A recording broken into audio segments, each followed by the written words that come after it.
Uma boa tarde a todos. Eu sou o professor Wilson Souza e vou comentar um pouco com vocês aqui nesse início sobre a nossa aula de hoje da compreensão de gráficos e cinemática. A gente vai trabalhar basicamente a parte de cinemática escalar e a gente vai usar aqui vários elementos e exemplos através dos esportes. Então, preparei uma aula para essa apresentação para vocês. Espero que fique bastante claro todo esse andamento disso que a gente vai fazer aqui. Então, a gente vai buscar trabalhar com toda a parte de cinemática escalar. Fiz uma apresentação aqui para deixar isso mais claro para a gente. Estou usando aqui um data show, né? Usei também um simulador para ficar bem claro o andamento com esportes de corrida, corridas de automóvel. A gente vai iniciar aqui falando com vocês o que é um movimento uniforme. Um movimento uniforme, como está aqui no data show, o movimento uniforme é um movimento que eu tenho uma velocidade escalar constante. Nesse movimento, aonde a velocidade escalar ela é constante, a gente tem bastante clareza em entender que o móvel percorre distâncias iguais em intervalos de tempos iguais. Se o móvel está percorrendo sempre a mesma distância no mesmo intervalo de tempo, isso indica que a velocidade é constante. Sendo essa velocidade constante, o movimento é uniforme. Obviamente, ela não pode ser nula, senão ele está em repouso em relação ao referencial. No movimento uniforme, se destaca o movimento progressivo se ele segue a favor da trajetória. E o movimento ele é dito retrógrado se ele vai contra a orientação da trajetória. Vamos colocar isso agora em gráficos, né? Então, aqui está uma ideia de movimento progressivo. Ele é progressivo, pois ele está indo a favor da trajetória. E usei o simulador que eu indiquei para vocês. Esse simulador do PET, da Universidade do Colorado, mostrando toda a parte de cinemática. Vou até puxar aqui o quadro. Faça isso para hoje na tela. Acho que o Wilson Souza mais visível para nós usar essa a ideia nesse gráfico aqui eu usei uma velocidade constante de 2 metros por segundo. Isso seria aplicado a uma corrida de longa distância. Numa corrida de longa distância, durante boa parte desse percurso da corrida de longa distância, o corredor vai descrever uma velocidade constante. Ele não vai trabalhar com grandes sprints e grandes freadas. Ele, numa corrida como uma maratona, ele vai passar boa parte da corrida ali numa velocidade constante de 13, 14, 15 km por hora. Um maratonista, obviamente, de nível mundial, um atleta profissional.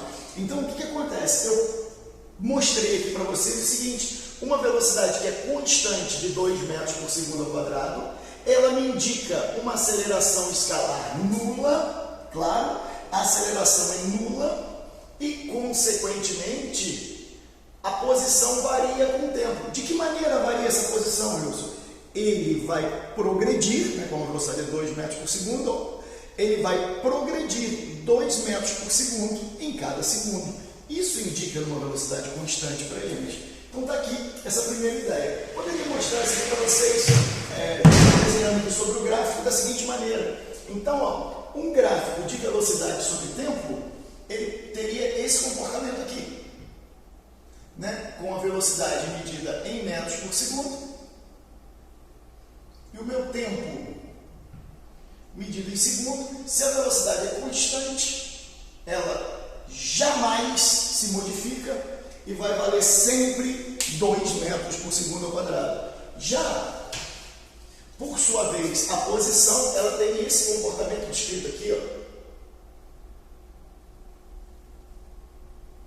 Então, a posição, ela vai aumentando de acordo com o tempo. Lembrando, propriedades muito importantes que a gente consegue observar nessas análises esportivas que a gente faz, nos gráficos de posição por tempo, a inclinação desse gráfico, essa inclinação, eu vou falar um pouco disso no final, ela me dá o valor da velocidade. E no gráfico de velocidade por tempo, a área me dá o deslocamento que o móvel percorreu. Beleza? Então, senhores, farei aqui agora o seguinte, eu vou tentar deixar isso bastante claro aqui, fazendo a mesma análise, mas não para um movimento progressivo, para um movimento retrógrado, que é aquele que a gente vai seguir contra a orientação da trajetória. Deixa eu passar aqui. Então, retrógrado é aquele que segue contra a orientação da trajetória. Eu vou anexar esses slides na sequência, talvez com o data show e a iluminação dê algum reflexo, que sempre acontece, tá? Mas eu vou seguir falando aqui. Tá. Então, analisando o próximo gráfico, eu tenho aqui o seguinte: eu tenho agora, ao invés dele progredindo na trajetória, com uma velocidade negativa, ele vai contra a trajetória. Então as posições, ao invés de aumentar, elas vão diminuindo ao longo do tempo. Então, que fique bastante claro aqui a seguinte performance.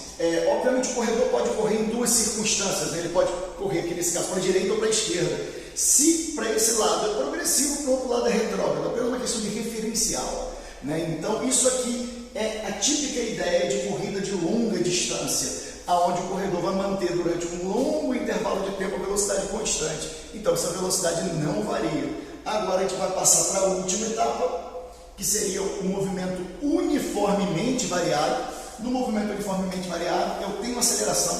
Se eu tenho aceleração, esse móvel ele ganha ou perde velocidade, ou seja, a velocidade dele pode aumentar, mas também pode diminuir. Isso tem que estar claro nessa nossa lógica. Se a velocidade dele pode aumentar ou diminuir, ele tem aceleração, porque a aceleração é o que faz essa velocidade aumentar ou diminuir. Então, vou mostrar isso no gráfico aqui. Observe agora que eu tenho aceleração. Nessa análise aqui, eu coloquei uma aceleração valendo 2.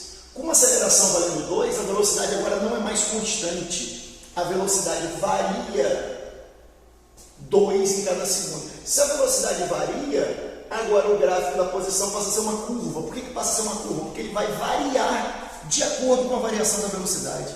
Isso é que tem que gerar uma clareza na nossa cabeça. Então, como é que seria isso? Isso aqui, gente, se aplica para uma corrida de curta distância. Por exemplo, quando a gente via corridas do Usain Bolt, o que acontecia? O Usain Bolt ele tinha uma capacidade de aceleração muito grande. Então, ele partia da velocidade inicial do A0, como eu coloquei aqui, a velocidade do A0, e ele ganhava velocidade muito rapidamente. A velocidade dele aumentava, e quanto mais rápido ele estava, maior a distância que o Usain Bolt percorria. Então, normalmente ele ganhava as corridas a partir do momento que ele atingia a maior velocidade possível nele, que aí ele conseguia fazer grandes deslocamentos em intervalos de tempo muito curtos. Então, esse é um princípio desse movimento que tem aceleração.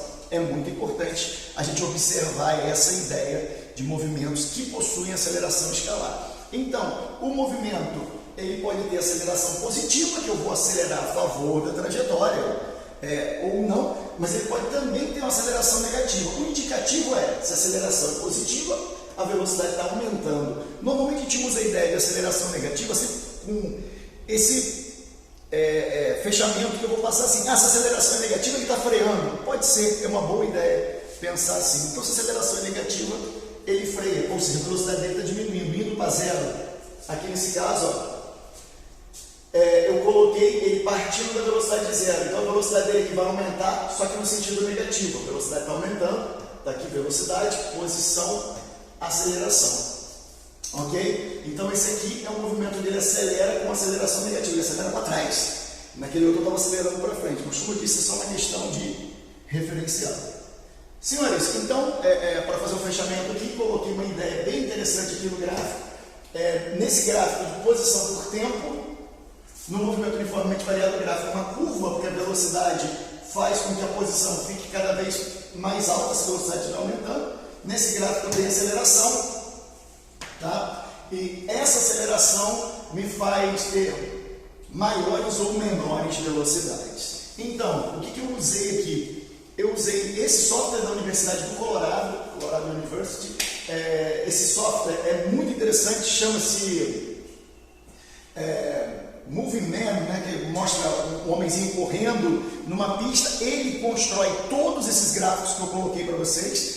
O gráfico posição por tempo, velocidade por tempo e aceleração por tempo. É óbvio que poderíamos usar outros gráficos e outras abordagens, se desejássemos. Fiz uma lista, uma pequena lista de exercícios aqui com 5 ou 6 exercícios. E, no mais, gostaria de agradecer a atenção dispensada na observação disso aqui. No plano de aula eu descrevo mais, como o tempo é curto, só é possível fazer isso aqui. Obrigado, então.